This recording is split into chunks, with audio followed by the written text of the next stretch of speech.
with my friends from the London Society, we host an event called What If London Became an Independent City-State? It's a discussion event. There's a light-hearted side to it, but it's also a question which I think encourages people to concentrate on some big, deep and serious issues about London's relationship with the rest of the UK, for example, and how autonomous London's government ought to be. We've got a great audience, some very knowledgeable people. We're expecting some very good questions to our very, very good panel. Good evening, everybody. Thanks very much for coming. I'm Dave Hill. I'm the publisher and editor of OnLondon.co.uk. When we began promoting this event, some people got quite annoyed. They said it was a terrible idea. It would never work. It should not be allowed. It had to be gently pointed out to those people that this is a discussion event, not a campaign launch. And in any case, the chances of London becoming an independent city-state anytime soon, even if Londoners were clamouring for it, are pretty slim. Nonetheless, it is an idea well worth thinking about. It is worth thinking about just for the fun of it, and it is worth thinking about for deep and serious reasons too. I won't anticipate what our brilliant panellists might say, and I really have no idea what they're going to say. But keep in mind that London is very different from the rest of the UK in lots of ways. And also London's economy is absolutely vital to the whole of the UK. And if London did become an independent state, some big decisions would have to be taken about and maybe by a man called King Charles III. Where would he go?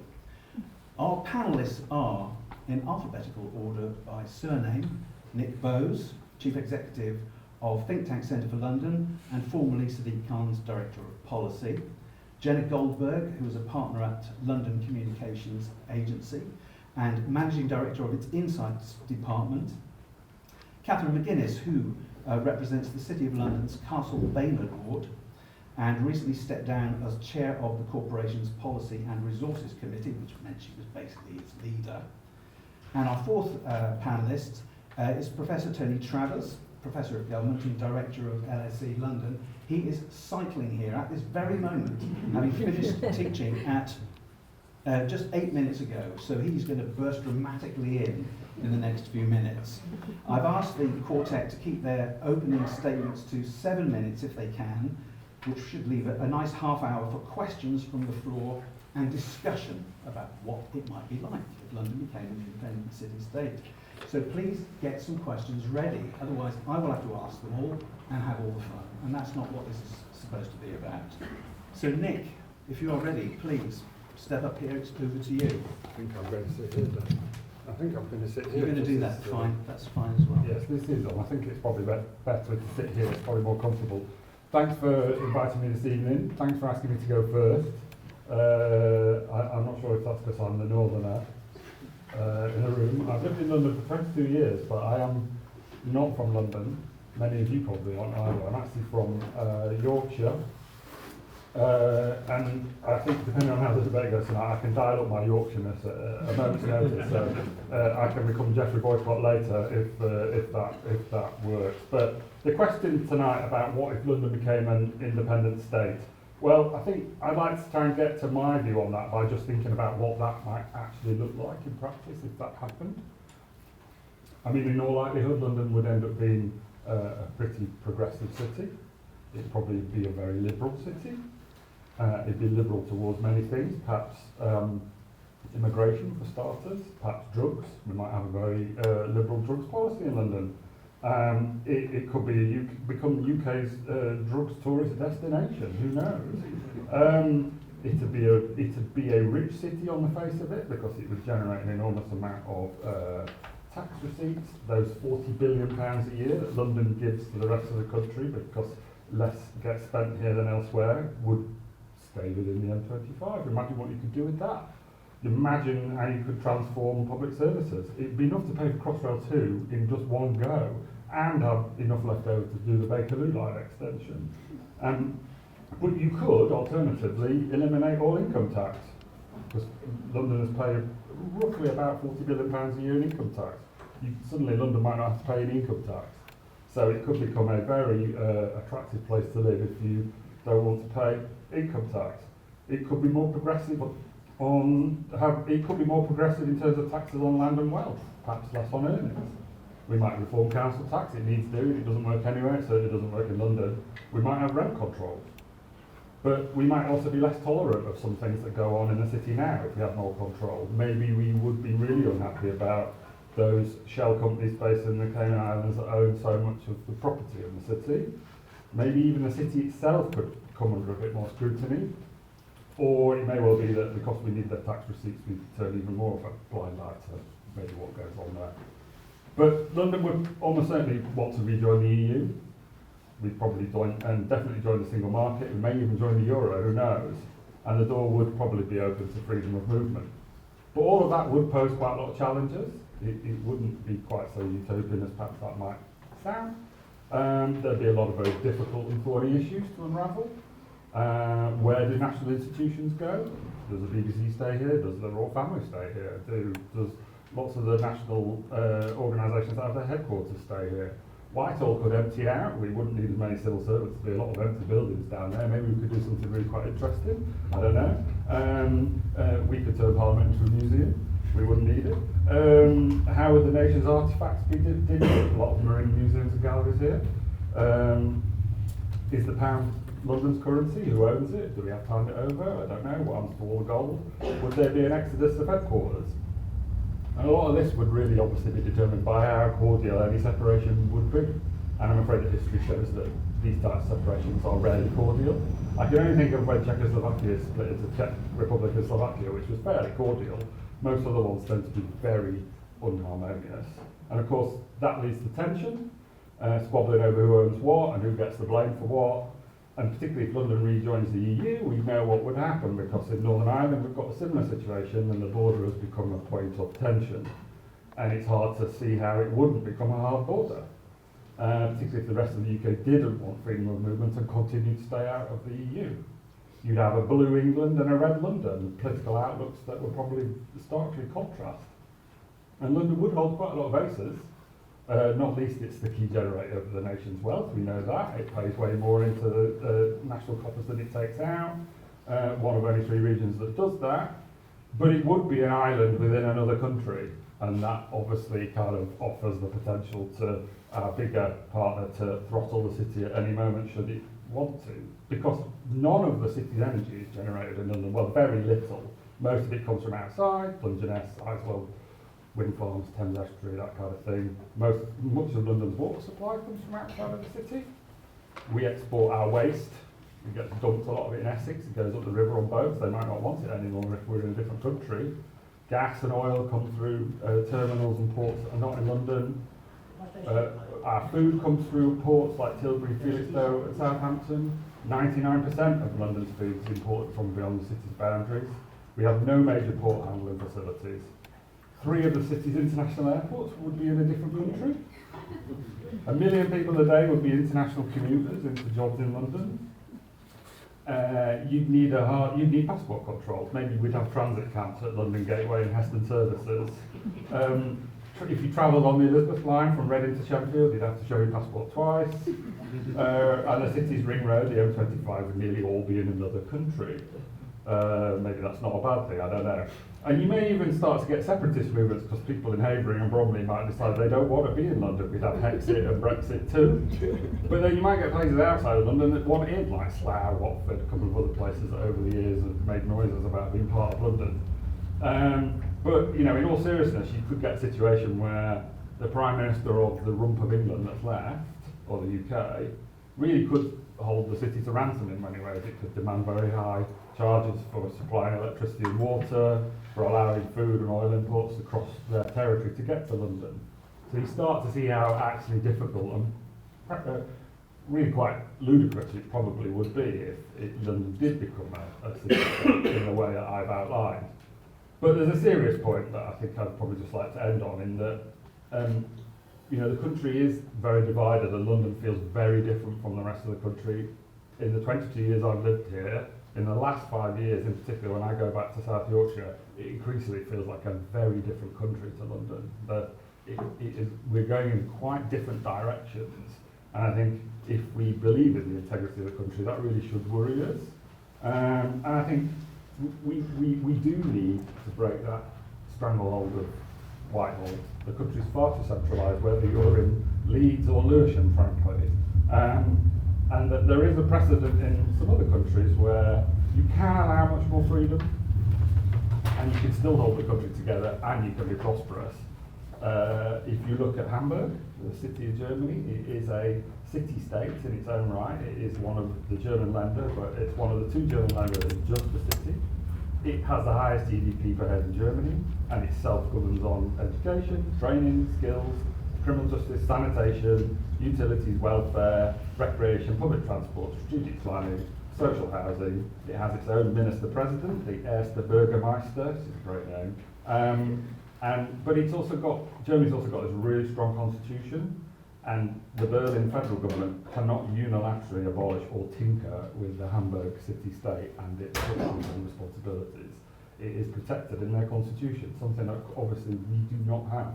Because the government in London could abolish all of London's government at any moment, should it so wish, if it had a majority in Parliament. There is no constitutional protections. And interestingly, that constitution that protects Hamburg and its strong devolved responsibilities, those of you that are interested in constitutional law, the basic law of Germany, the Brits helped write that actually in the post-war period. And if it's good enough for Germany, it really ought to be good enough for us. And I think that ought to be a really good model for how London can stay part of the UK, but have a lot more responsibility for its own affairs. Excellent. That's just about bang on 7 minutes, which is well done.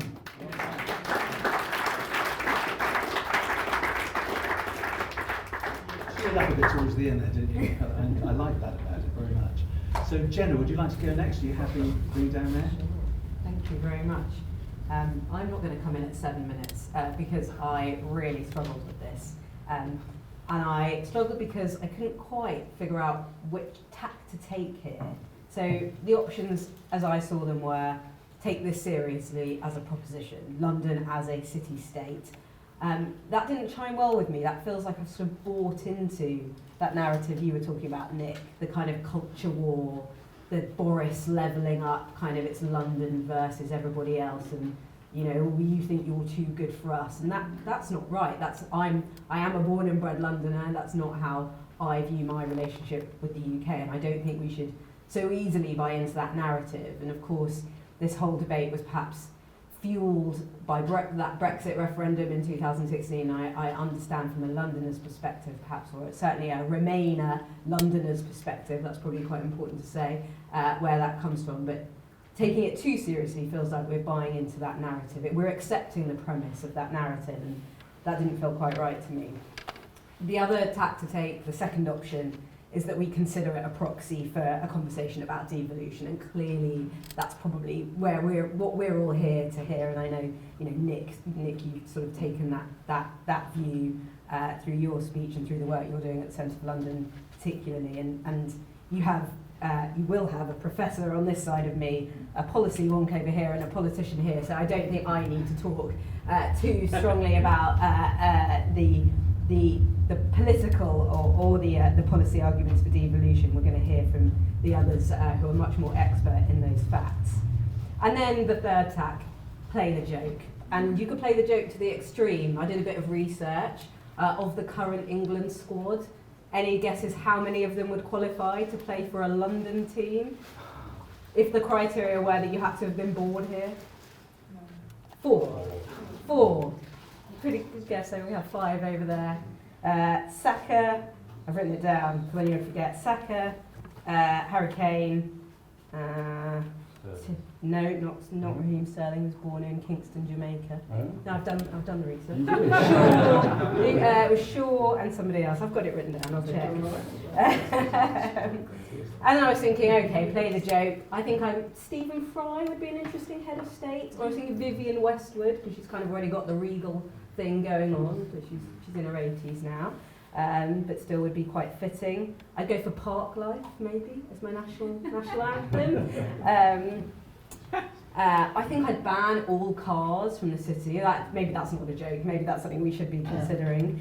And then I was thinking about all those, let's call them, I used to call them in my youth townies, but let's call them commuters from out of London coming in on a Saturday night to Shoreditch to, spend lots of money in our bars and our clubs and looking like they're not quite from London, but we don't mind them being here. What would we do about them? Because they are, of course, very important economic generators, if nothing else. Equally, as Nick mentioned, would companies have to sponsor anyone who lived in, say, Kent and commuted in?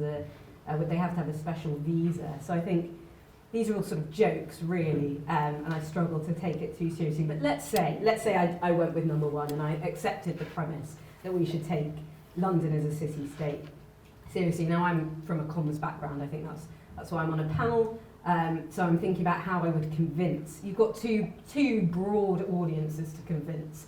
You've got Londoners to convince that this is a good idea, and then you've got the rest of the UK to convince that this is a good idea. Presumably, there would have to be some kind of referendum, a national referendum of some kind, to decide this. So how would I convince both of those parties? I suppose a serious campaign aimed at Londoners would be based on growth. It would be based on that tax take that we'd like to keep hold of. It would be based potentially on those progressive values that you've mentioned. And I think, people who voted Remain in the 2016 referendum found themselves frustrated with the overall result. That's where they were coming from. But of course, as you've mentioned, Nick, London is actually incredibly diverse, both politically and in all other ways. So you'd have people in Bromley, Bexley, Havering, and in London too. I think there are still a few Tory voters in other parts of London, in central London, who may not agree with those progressive values. And if there's anything we've learnt about left-leaning progressive values, they're very good at fighting amongst themselves. So I think we probably have, yes, a left-leaning government, but probably one that very quickly split itself into different factions. And I also think what we would end up with is perhaps a left-leaning London government of some kind, but that found itself a bit like the current administration in City Hall. And Catherine, you may have views on this from the City of London too, where those progressive values rub against or clashed quite significantly with plans for growth, which may be fueled by deregulation. And I'm thinking, I do a lot of work in property and planning, for example. So we go from perhaps a 3-tier planning system to, only 2 tiers. Well, that makes it ever so slightly simpler, but not quite simple enough. Do we deregulate planning, in which case you're already eroding some of those progressive values that we think Londoners would like to see, like lots of affordable housing, for example, would very quickly clash with any kind of deregulation force. What problems would devolution actually solve? I was thinking about this, and I was thinking this might be one of the sells to the UK audience, the wider audience, rather than Londoners. It would take London out of the devolution debate more widely. One of the things I think probably holding back national devolution is the government's fear of London's power. So what if we took London out of that? So forget us, we're going to be a city-state. Perhaps that would encourage devolution in the rest of the UK. We'd be really taking one for the team there. I suppose the rest of the arguments are, both for and against, are about London's cultural and soft power. And that would be a real loss to the rest of the UK. But also, how do Londoners define that power without the rest of the UK as behind us, as a comparison and as a historical force? So we joke about, for example, would King Charles be the head of state? Would there be somebody else? But actually, that soft, to be serious for a moment, that soft power that we hold in our institutions, most of which are based in the capital, would perhaps very quickly be eroded. And as Londoners, we take a huge amount of pride in that. And it's really part of the identity of all of us in our city. And perhaps we would run the risk of becoming a colder and less charming place to be. Fantastic, thank you very much.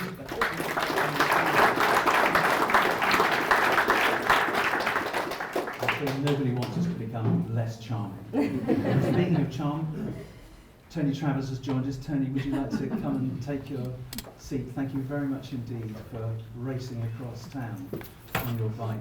So we've had two of our panellists already, Tony, and now it's over to Catherine McGuinness.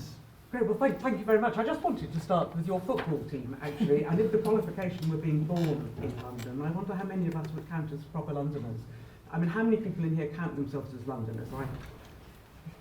And how many of you were actually born here? Oh well, it's still quite a sizable number, actually a larger number than I was expecting. But it is an interesting point that of four of us on this panel, and I'm sure we all consider ourselves Londoners, only one was born here. So, and I must say, I think the timing of this evening has been absolutely impeccable. When I was invited, I was told it would be an evening of sort of light-hearted discussion, along the lines of Passport to Pimlico, Napoleon, Notting Hill, that sort of thing, a little bit of fantasy. But in the last few weeks we've seen some really interesting reports published around London's contribution to the UK and its place in the UK, including one from you very recently, Nick.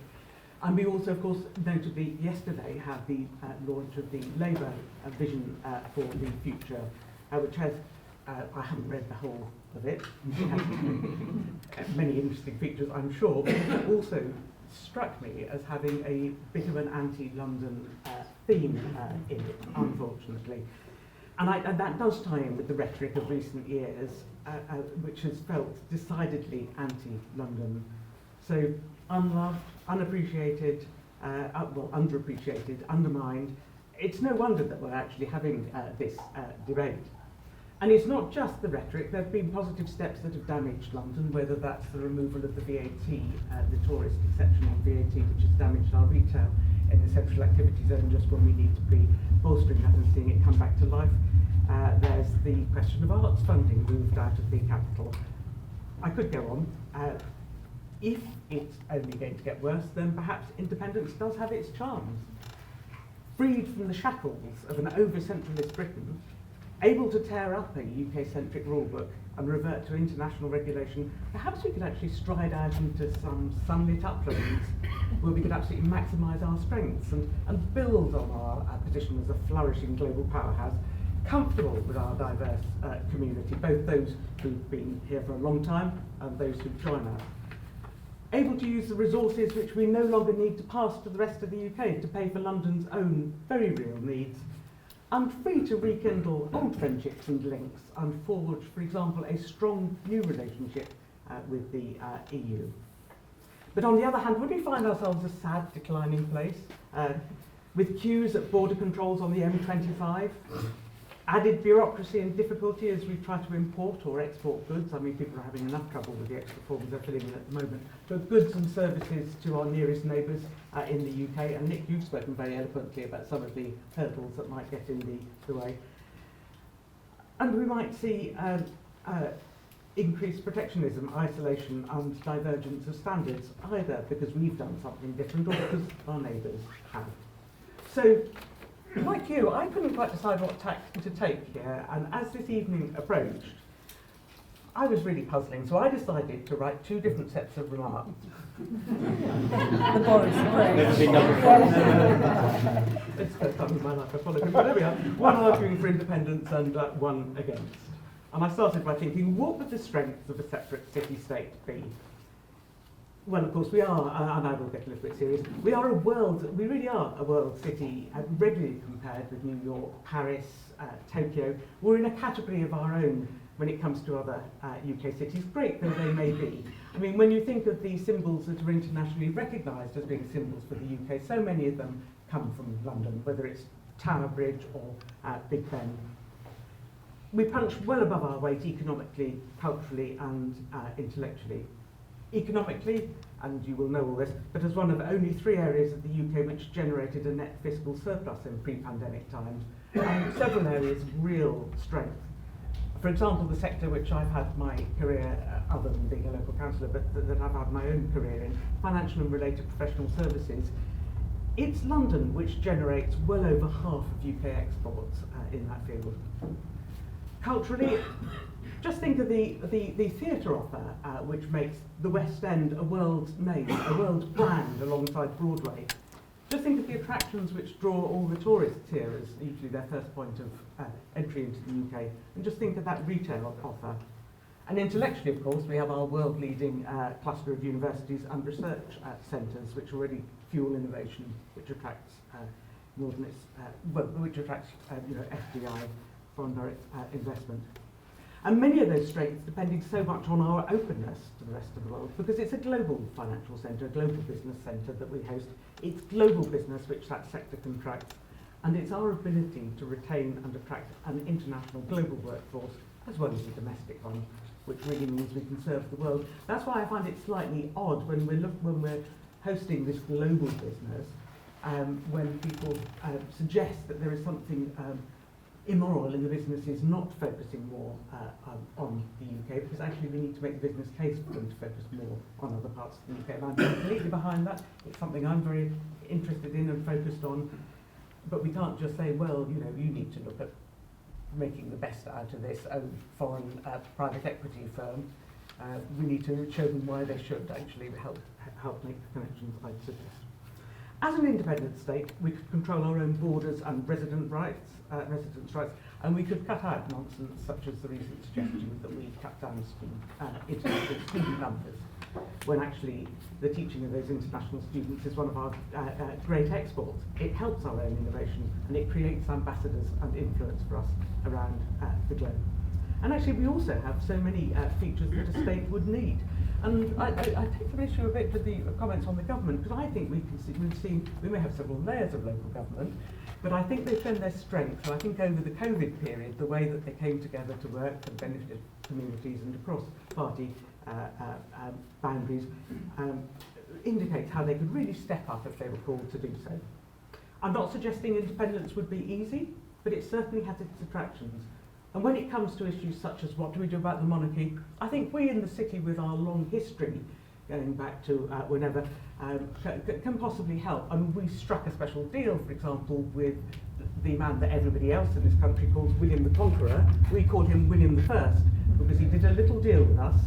I think our rights are enshrined in something constitutional, because we have a piece of paper about that big that says that our rights would be respected if we respected his. I wonder if King Charles would like to be Charles III of the rest of the place and Charles I of London. Just a suggestion. But for my second script, the ties which bind London to the rest of the country are strong and they're vital. And Nick, you've really quite eloquently told us that, and you've gone into much more basic detail than I was planning to do, but you're absolutely right. We're not self-sufficient on so many fronts, from the basics, such as where we send our waste, to where we get our food, our energy, and even our housing, with so many who work in London living across the wider southeast, and resident Londoners struggling to find space.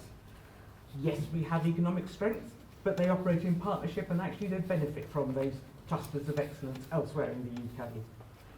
In, again, my financial services space, just think of Scottish Widows and the other great Scottish expertise that we've benefited from. Just think of the innovation clusters in other regions around the UK which benefit those here. So, and just think of other areas with potential to develop new sources of energy, for example, in ways which we just couldn't. I was talking to a group of people in the northeast about all the possibilities there just last week.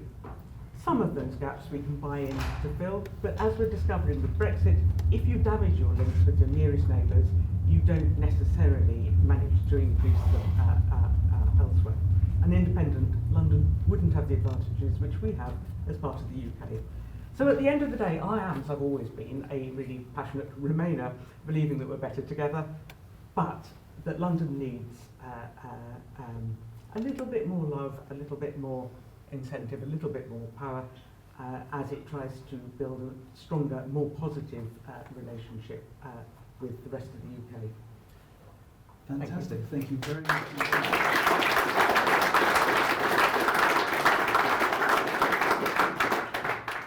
Thank you, Tony. Thank you again for joining us and managing to get across all the time. Thank you. Okay, well, can you hear me? Good, good. I want to do something that I haven't heard what's, apart from Catherine, really what's been said at the end of Jenna's I want to pretend really that we are a week out before the referendum, which is showing that people are going to vote by 80 to 20 for independence, and nobody's thought through what the consequences are going to be for the city's government. So I'm going to talk the choices that we're going to have in London, and everybody else is going to have, when London votes to go. First thing we're going to have to decide is, are we going to have a president or a prime minister? I'd like to take a show of hands. Who prefer a president? We're going to have a free London. Who wants a president? Who wants a prime minister? President, directly elected. Prime minister, parliamentary. It's going to be close, 52-48 on that one. So that's one thing. We're going to have to choose how we're governed now. We're going to have to choose after this referendum how we're going to be governed. It will lead to that choice, and it will certainly require a legislature. It won't have an assembly of the kind we have now. It just, looks at what the mayor does, advisory, all of that kind of thing. There'd have to be a legislature, a separation of powers between the president is one, or certainly perhaps a more parliamentary system with a prime minister. Question: do we keep the monarch as head of state? So this is something we have to have another referendum on, no doubt. What about the boroughs in the system? Would they survive? I'll come back to the boroughs, because all the things that we have to choose from now, the most obvious thing is the boroughs would become subsidiary to the new London government. They wouldn't just be equal partners, they will now be subsidiary. A national government, London national government, city-state government will be deciding what powers the boroughs have, how they raise their money, how they operate, and so on, will regulate them. So it's going to be a big change. So, what about the UK? Well, first, of course, another question is, will the UK government be allowed to stay here? Or will it be encouraged to leave? Will they want to go on being here? Or if London's become a separate state, where would the UK government go? Probably not far from London, so Watford perhaps, I don't know. New Colony, Watford, Crawley possibly. Milton Keynes, if they really want to level up by moving north. But seriously, the question of what the rest of the UK would then do in London, with London as a city-state, unlikely to stay here. Question, would they go far away? Discuss. So that's the next thing. Added to that, there is the border issue, which Catherine touched on. It depends whether we have a soft or a hard border, which in turn is going to be determined by whether or not London decided to try to rejoin the European Union, of which more doubtless later. Would it have its own currency? Many years ago there were arguments about the problem of having London in the UK and the need for a London pound. That would allow the rest of the country to have their own value, their own currency, which could devalue, their own stock exchange, to focus on the rest of Britain, better than them arguably, and then London could have its own sort of Swiss franc style, super strong currency, and that would make it, we'd all be able to go on holiday more, not good for the environment arguably, depends how we went, but on the other hand it would give the UK London a very strong currency. Catherine touched on this. Britain, so if there were a UK, or rest of UK stock exchange in Leeds, then obviously the London financial and business services sector would become even more global than before. It would be much easier for it in many ways to be even more global, not being expected to service the United Kingdom in the way it had been. They could still do that if they wanted it. There'd have to be a London civil service. That'd be complicated. Transport for London, clearly rather better at running railways and public transport than the Department for Transport, not a high bar, but it's and against that backdrop, would TfL become the transport ministry for London, or would we have to have a Ministry of Transport? Home Office, new Home Office? Probably not. Metropolitan Police, and so on. So you'd have to create a London version of the civil service. That would be very interesting from a standing start exercise, actually. What would we want? It wouldn't be like Scotland and Wales and Northern Ireland that effectively inherited the UK civil service, or a part of it. There'd have to be a new London civil service. And that'd be a really refreshing thing to have to think for us to have to do.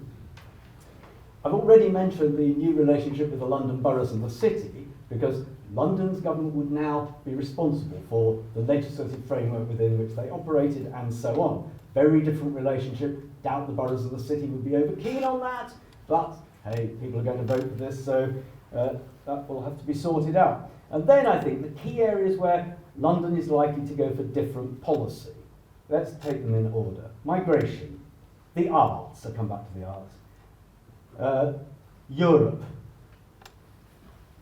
housing, all of these are spheres where what the median London, when I was preparing, I was thinking, where would the median, we know sort of Nuneaton or Worcester or you're chosen from time to time to represent the median voter for the United Kingdom.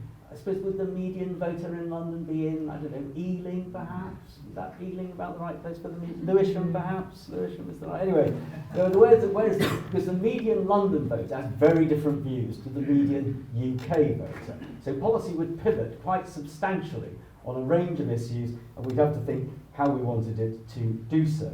So, just a few thoughts really about what we will have to confront when London has decided and voted to become a separate city-state, and how it will have to set up its own government, how many of the existing members of the UK political class will want to stay here, how many will want to go to Watford or wherever.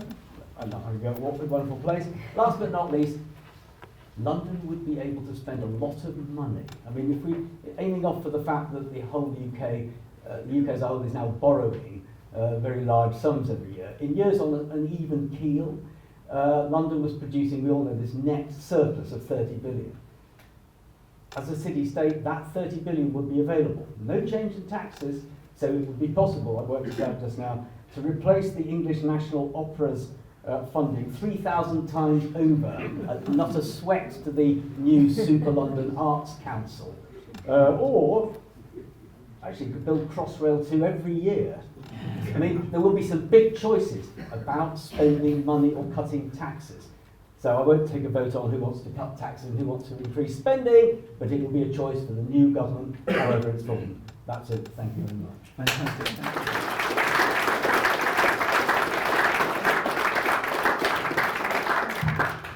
Now, what I'd like to do first of all is I'd like to see how many people here have actually got a question that they are dying to ask. Can you raise your hand if you have a question that you're dying to ask?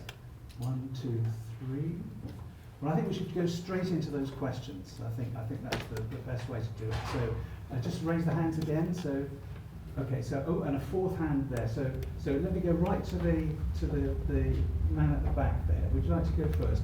Do we need to get a microphone to him, or do you just want to speak? Shout loud enough, actually. Yes, you sound fine to me from where you are. It's a simple question. We're worrying so much about constitution and that kind of thing. But won't we given the answer by history? Places like Jersey and Guernsey and the Isle of Man are crown dependencies. They keep King Charles. That's not a problem. We don't appear to have long queues at the border. And they're pretty much self-governing. But nowadays, they even have embassies in places. Okay, and so what is that Why would that be not be a model that would sort of take away some of the problems that people have been talking about? Brilliant, thank you. Who wants to take that one? There is an answer. I mean, the thing is, they were never in the European Union. Quite. And on the other hand, they always were as if they were in the customs union, the single market, and had the softest of not in the EU relationship. They were rule takers and all of that. And the challenge would be for London, if it chose to try to apply to rejoin the European Union, then the border issue, much on display in Northern Ireland, or if Scotland tried to rejoin the EU if it became independent, would become an issue, I think. That's the challenge. So what you're telling me is that it was the solution to the problem at Brexit. In other words, the rest of the UK should have gone off and become crown dependencies and left London in the EU. That would have been a solution, yeah. Does anybody else want to come up on that one? I guess the only other thing to say is that with Jersey, Guernsey, places like that there's not the issue of £40 billion, £30 billion, £40 billion that London contributes more in tax to the rest of the country. That becomes quite a thorny discussion, one that Jersey doesn't really have to have with the rest of the UK, because it pays for itself by basically a bit of a tax haven, yeah. I've heard of that. But you would get away from having to have that very difficult discussion, I think. Okay. Anybody else want to come up on that one, or should we? Okay, thank you very much. Now, there was that's it, the man with glasses, if you'd like to ask your question, please. Yeah, sure. I enjoyed the different scenarios being set out, but I wondered if there was a referendum tomorrow, independence or no independence, how would each of you vote?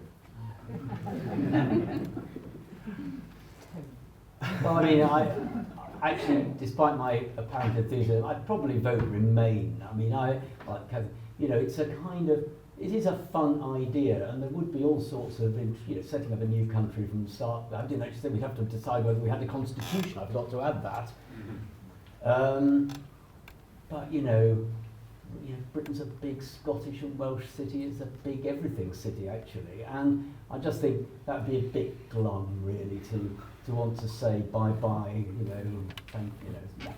But who knows?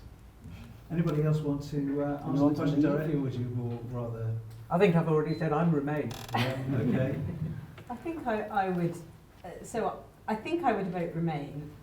One of the things that might convince me otherwise is that perhaps voting to leave would be going with, would be setting a trend that I think might catch on.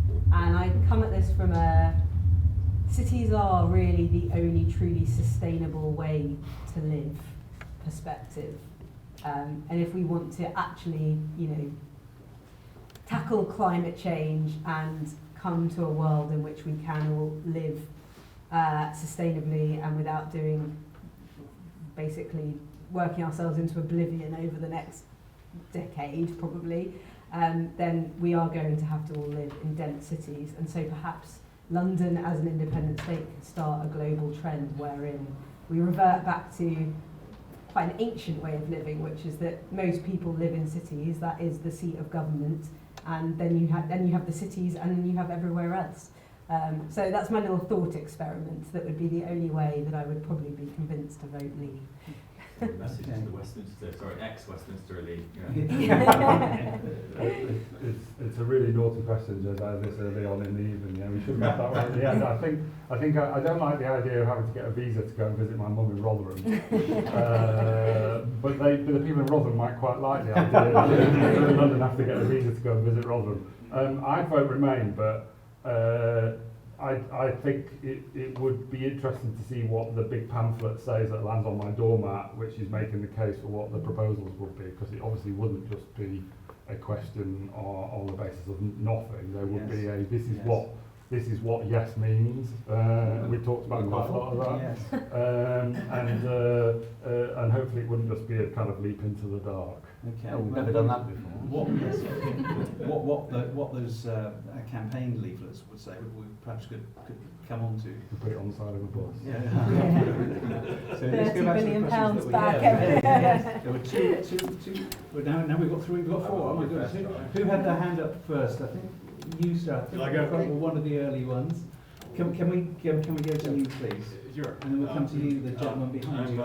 My name is Van DeBose, and I want to thank Dave for organizing this, because I think it's something Not just me, London Society too. To declare an interest, I felt that London should be a city-state for many years, so I'm very happy to be here tonight.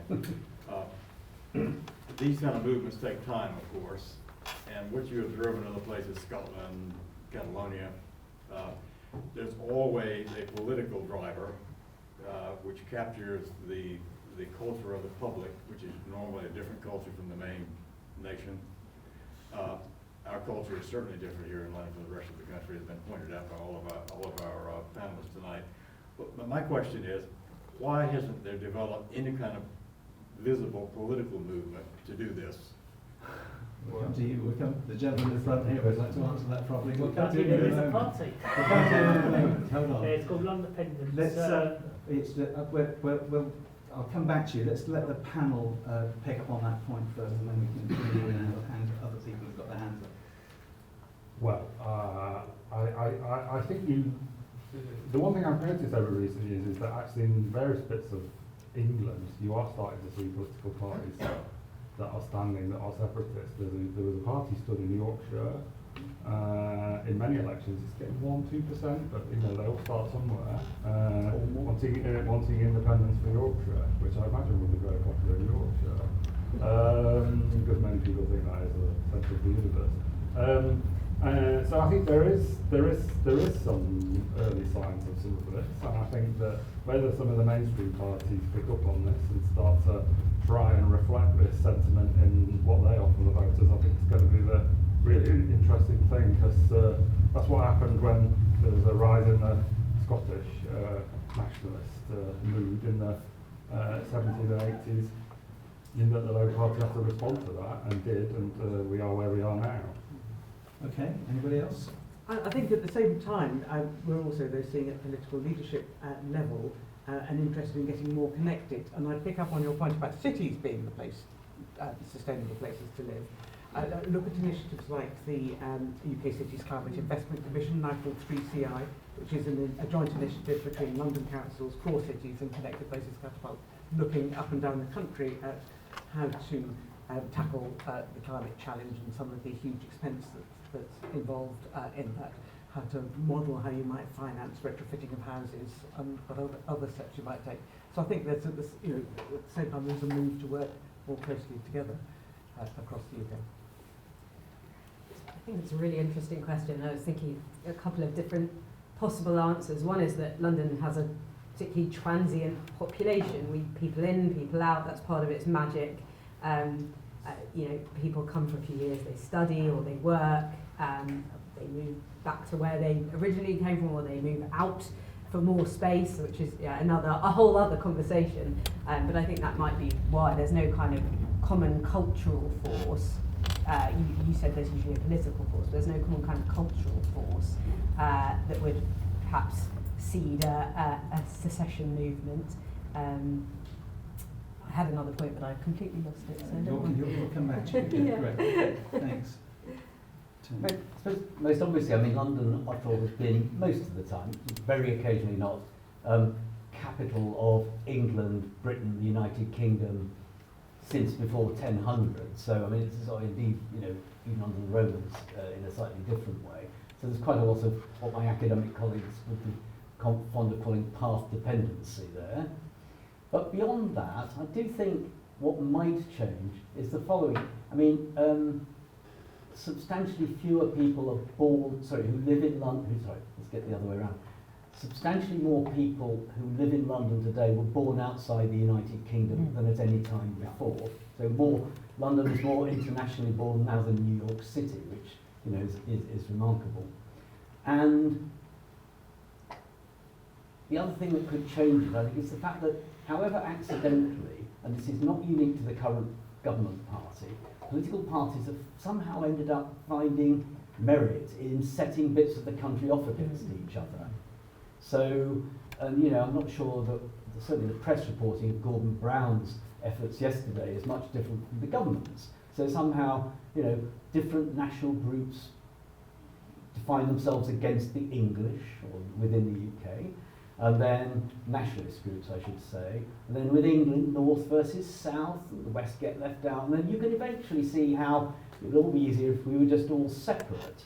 I don't think that's what politicians really want, but they've accidentally got themselves into the position where they're on the first step of a ladder that leads there. And that, I think, is a big change, and as I say, unless I've misread the media reporting of the Gordon Brown Commission, it's not that different from the government's efforts in the same space. Yeah, I think that's true. Sorry, I'm not supposed to offer an opinion. So we've still got a cluster of hands there. I haven't forgotten you, all the hand that was here, but I just wanted to, and another person here. So would you like 2 minutes to make a party political broadcast? You guys stand up and say who you are and tell us about your political party. I think it would be of interest to everybody. My name is Tom Foster. I'm leader of a party called London Independence. You may not have heard of it, but we did compete in the 2021 GLA elections. We are a party that basically we value on London being a city-state, but also on ever-increasing autonomy. So everything spoken on tonight is basically what we stand for. So a lot of the things about London taking more of its tax receipts, as I think you all mentioned, a lot of the problems that we have in terms of, like, for example, TfL and going to central government. That's kind of things that we're competing against at the moment. Too much interference from Whitehall Yeah. is an argument for independence. So, kind of saying with TfL. Pretty much. Okay. But yeah, I mean, in terms of the fancy city-state, the final destination, as it were, Yeah. to pick up on a couple points. I mean, obviously, there's a long road ahead. I mean, we didn't read up. I think, yeah, that's probably true. Yeah, but moving in and out of London, I think a couple points there. The common travel area would still be in force, and perhaps that would be extended for UK, London, and Irish citizens. Okay, so people could still come in and out, and Yeah. yes, there would be very, very slack border controls. Is that? Yeah. Yes. Okay. All right. Cool. Okay. So, and is your party growing? And are you planning to run in any more elections? Yeah, we'll be competing in by-elections in and around London, and Okay. then obviously we're competing in the London elections in 2024. Okay. Great. Thank you very much. Lovely. Thank you. Right, let's do those hands over there again. So the gentleman who's been very patient there. Yes. Please ask your question. I We'll am go to the other. intrigued by the fact that nobody has referred to the way in which Singapore seceded from Malaysia. Is that actually a process akin to that, the most likely way by which London would become a city-state? And is it a good example or a bad example, bearing in mind that it is today, when you come to global arbitrage and the rest of it, one of London's main competitors? Very good question. Who would like to answer that one? Don't have any experts. I don't know about Is the question, should Exactly, you know London more about itself this. booted out of the rest of the UK? No. The process via which Singapore seceded, I think is probably the best way of putting it, from Malaysia, was a very more or less peaceful process, and it ended up with a very interesting symbiotic relationship with the rest of Malaysia, and it created a global city-state, which some people think is a model for others. Other people call it the kingdom of the ants. Okay. We'll leave aside the thing. It's the model process. Okay. Does anybody feel qualified to look at that? Because I don't. But this Not massively, but I'm definitely going to go and read up about this. I think I don't know a lot about it, but the one difference it sounds like is that Singapore wasn't a global city at the point it separated from Malaysia, whereas I suppose London is now. Also, in terms of would I want London to aspire to be Singapore? I know it is a democracy, but it's supposed to only ever have one party government. I think it's maybe not quite my model of how I'd like to. Okay, but maybe there is some things that could But be yeah, different. no, definitely. I mean, I'm definitely going to go and have a read up about it because I don't know much about the history. Okay. I suppose, you know, does point, I mean, rather like the division of what was called Czechoslovakia, the idea of the Velvet Revolution, where one unit becomes two and everybody's happy with it. I mean, begs the intriguing question, which I'm not sure, I don't know, maybe mentioned before I spoke because I wasn't here, whether the rest of the UK would be glad to be rid of that. Yeah, I think that's an I important. doubt it, but it would have quite their taxes would go up for a start. I'm not so sure about that. I Oh, mean, go on. Okay. Let's have one more minute on Yeah, this. yeah. I mean, I think there's a lot of spite towards London at the moment. You can see that in the polling when people outside of London are asked your area was to be successfully levelled up meant that London was poorer, would you support it? And overwhelmingly they do. Would they say we'd like to get rid of London, though? Well, you see, I think that you probably would pick up quite a lot more than maybe you're thinking there is. I just think when I talk to people back in London, there's a lot of like, you lot, we just go off on your own, we don't want anything to do with you. So I think there could be quite a lot of that. So there could be a national consensus for another nation. Or for expelling us from the United Kingdom. Very expulsions. Okay, so just hold on a sec. So now we've got 1, 2, 3 hands over there that have been waiting for a while. I'm going to do there's one here and one there. So okay, so let's see if we can get all those in. Let's go to the woman at the back, please. Hi, Kat Hannah. Hello, Kat.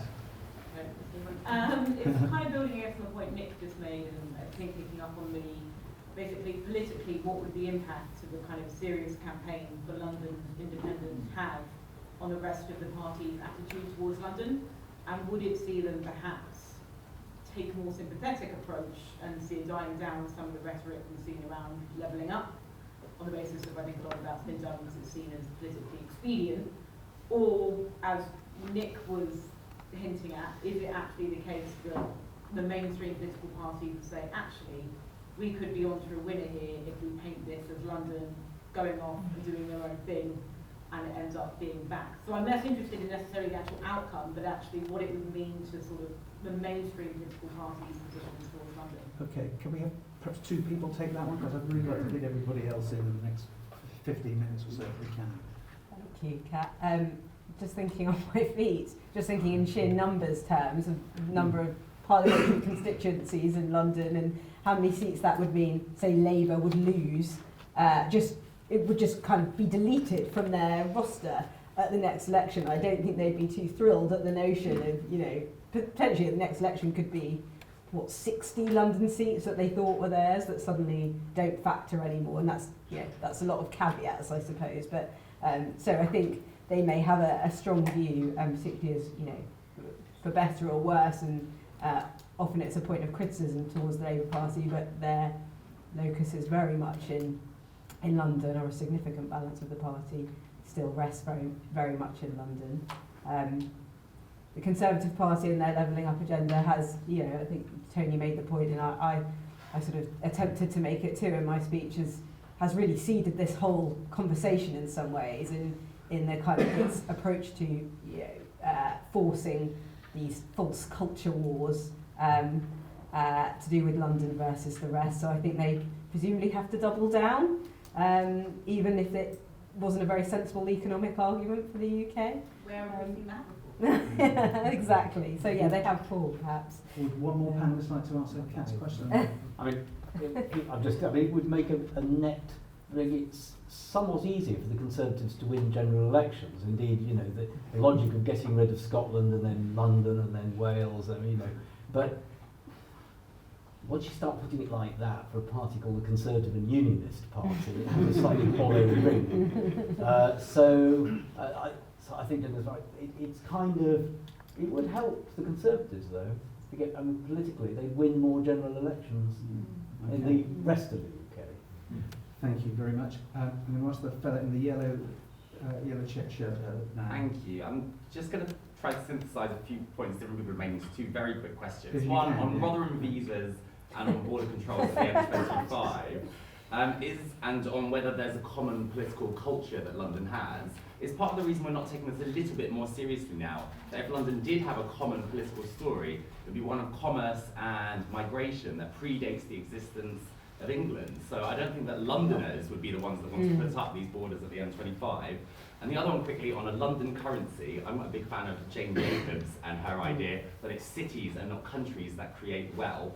So on a London currency, is one of the problems not that national economies do what their biggest city want them to do?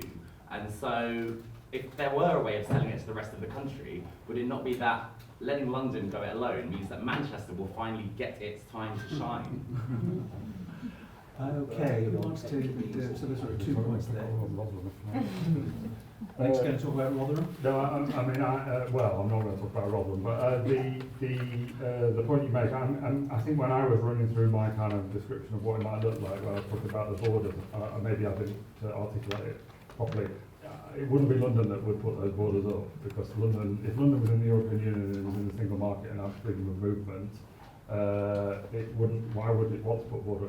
If the rest of the country wasn't in those, they would want to put a border because they wouldn't want people moving into their areas. So I think it would be us that would be walled in rather than us walling out the rest of the country. And I can't see it being the other way around. In terms of if London's out of the picture, would it let other cities kind of have their moment? And so what it clearly would do if the tree that was shading everything out suddenly wasn't there, then all the flowers would be getting sunshine, wouldn't they? So it's a kind of mixed. You know what I mean? If London is kind of like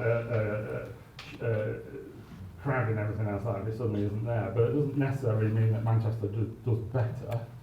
It just may mean that more people can see it and see what it's up to. But I think that's also just is a bit dangerous, because I think it oversimplifies how much of Manchester's success relies on London's success and vice versa. We've just done quite a lot of work on this, and it is complicated. It isn't a zero-sum game, and politicians are as much to blame for that as anyone, in that they seem to pretend that economies are zero-sum games and they aren't. And I think that Manchester wouldn't necessarily succeed if London wasn't suddenly there. Okay. One more. I would just very, very quickly say on that point about London being international. Yes, it's been international since the Romans started it in 1847. As you will discover when you go to the Museum of London in its new home just down the road. I promise I'd get in a fight for that. I know you want to It's not open yet though, 2026. A serious question of where the not London capital would be if in this new world. I mean, I always thought Warrington would be a good place for it, really, because it's right in the middle of the rest of the United Kingdom, well connected, and it doesn't offend any of the other big cities, which would be a big criteria. Couldn't go to any of the others. It would either have to be Warrington or perhaps Derby, somewhere like that, so it didn't threaten all the other big cities. It couldn't go to any of them. Okay. Leanne.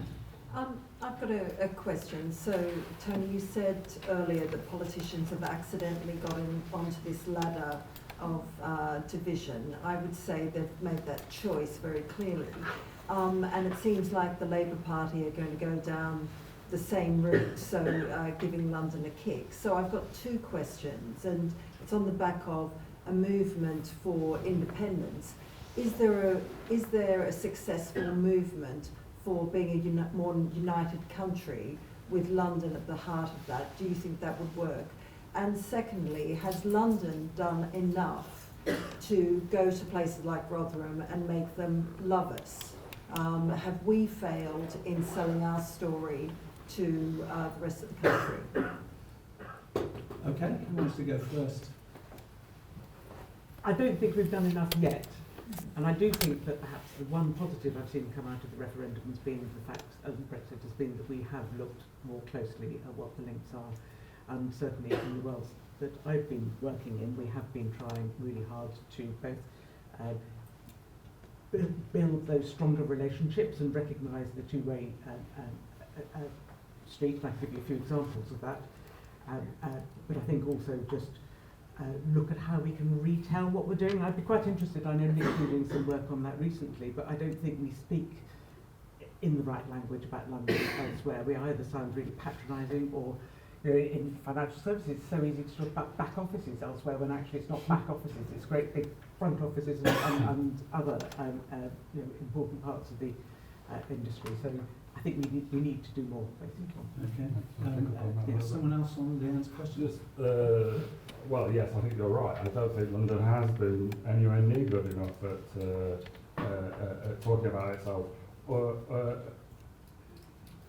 Our research that we've done, we did some really in-depth qualitative research in focus groups with people outside of London, really trying to get to the number of the kind of language that resonates with them about why London's success matters for the country. And actually, what was really interesting was the people outside London, they don't like the division. They don't like people that are stoking up that division. They recognise that London is this window that the world looks into the UK through. It is this fantastically big, global, outward-looking city that brings real benefits to the UK. That it is this centre for national celebration and commemoration, etc. And they value that, and they're really positive about it. They also see that many of the things that Londoners struggle with are the same things that people struggle with in Rotherham and in other areas. What they don't like, unsurprisingly, is talk of money and throwing money figures around about how much London contributes to the economy. Unsurprisingly, however you try to dress that up, it sounds patronising. And the other thing that they don't like, and I'm hoping the Mayor's read our report, is they don't like things like, oh well, we buy all your trains that are made in Gould and things like that, because that's basically, it's a variation of the same form.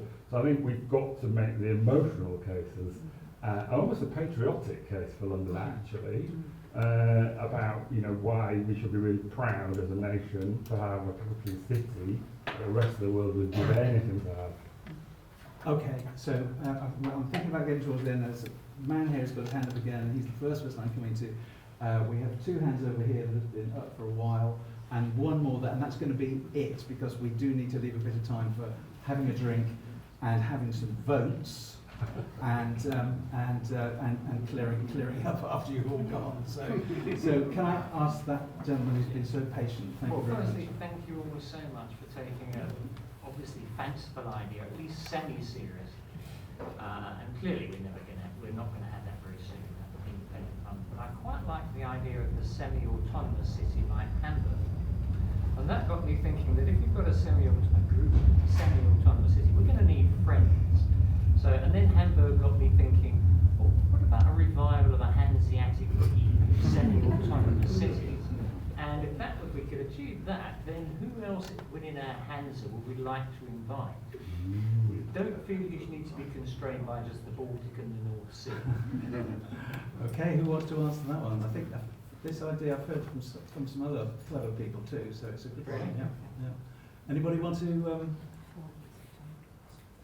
I could fire some places out. I mean, there's the obvious ones, isn't there? The kind of quite large, the big global cities, but I think places that like maybe Barcelona and Athens, places that are struggling with many of the same challenges that London's struggling with, and I think that we're coming up with this innovative solutions that actually are only thought up in the cities, and I think that there's so many shared experiences there. They don't have to be big, huge 8, 9, 10 million population cities. They can be those more medium-sized ones.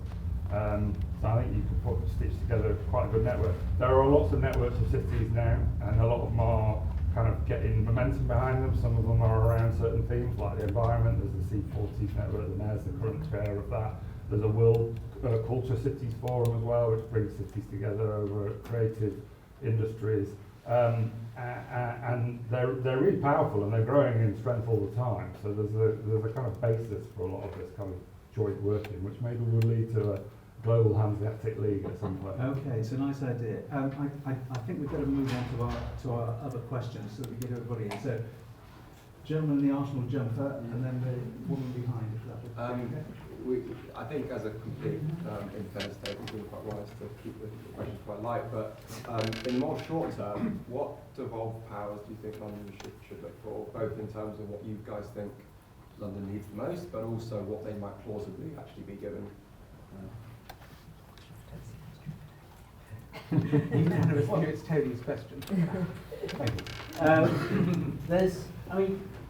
Given that, I say in a different context and doing what we've just been wisely suggested we do, the West Midlands and Greater Manchester each have a population about the same size and an economy bigger than Wales. Wales manages to have a parliament, make its own laws and run everything. So so I don't see why any of these city regions in England couldn't get much closer to the Scotland and Wales model.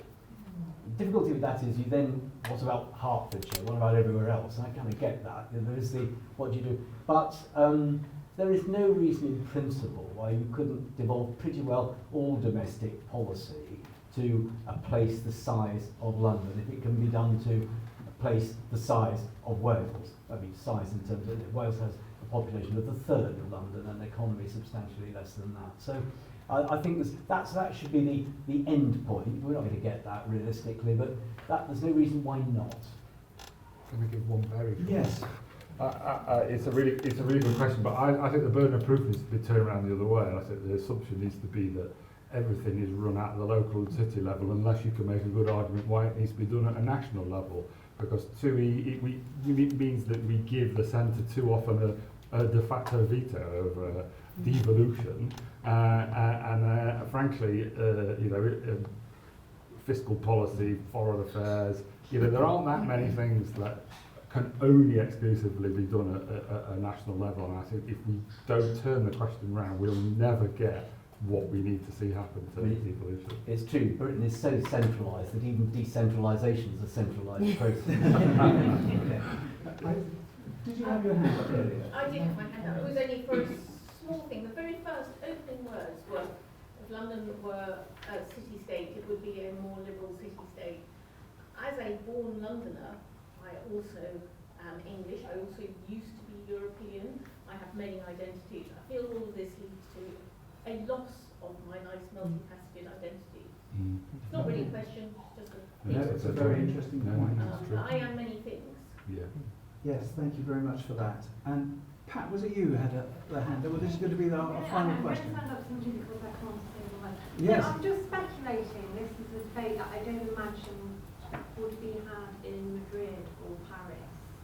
And the differences in those countries of very strong regional government and a sort of a sense of self in the regions where they can respect. And Tony and Nick might actually not be back on this, but they accept that they have a capital that does what it needs to do as a capital.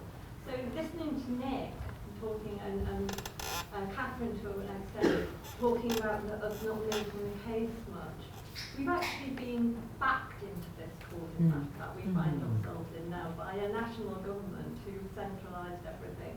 And we're the ones who are sort of the victims, if you like, who are trying to make a case for ourselves.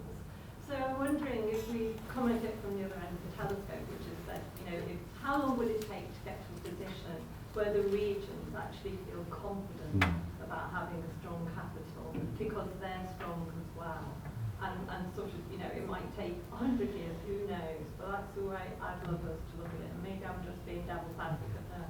And as a Scouser, I'm just thinking, if we got those borders for, we had to have passports, we were repatriated. I'm just really interested to know how many in the room would be repatriated to other parts of the country. I'll put my hand up to myself and then Nick.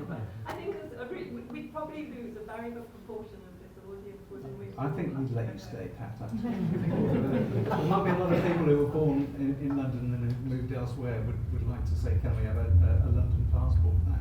It'd be quite interesting, wouldn't it? Would anybody like to respond to what Pat said? And then I'm going to very quickly do some silly votes to finish off before we all have a drink. I totally agree, Pat. I think probably lots of people in this room do, and I was thinking it relates to Leanne's question as well. But actually, that whole, Londoners need to be better at making the case, and that there's so much vitriol from other parts of the country towards London, I think is based on a sort of fallacy, which is, this premise that all the decision making happens in London, which of course it does, but that's a geographic issue rather than a political issue. It's not that any kind of London body is making those decisions, and it's certainly not making decisions for the capital. So I think it's kind of a perception point. We've seen polling after polling, research after research, which shows that trust in politicians goes up the closer people feel decision making is to them. So the more local the decision making is, the more people trust their institutions. So actually this whole sort of culture war issue, the perceptions of London as being, having all the power and all the money. It's all about that. It's all about people not trusting that the decisions being made in their name. And actually, it's not a London problem at all. It's a devolution problem more generally. Yeah. Just very quickly. Tony and I have been in some rather wacky meetings with people in Westminster talking about, in Whitehall, talking about devolution, in which we've been set the weirdest and most strangest obstacles to try and make the case for why London should have devolution. You've got to prove that you could do it better than we do it, which is, you could never prove that. And then if you do manage to get past that hurdle, it's like, well, we don't think that you've got the capability to do it. And if they're saying that to London, where we've got a quite mature institutions, I think what they're saying to the rest of the country, there was this, the point Jenna makes is really important, that I saw during some of the levelling up debate where they were saying we don't want to give more powers to mayors outside of London because the turnouts in their elections are so low that people are not really interested in those structures, and we're worried about accountability and mandates.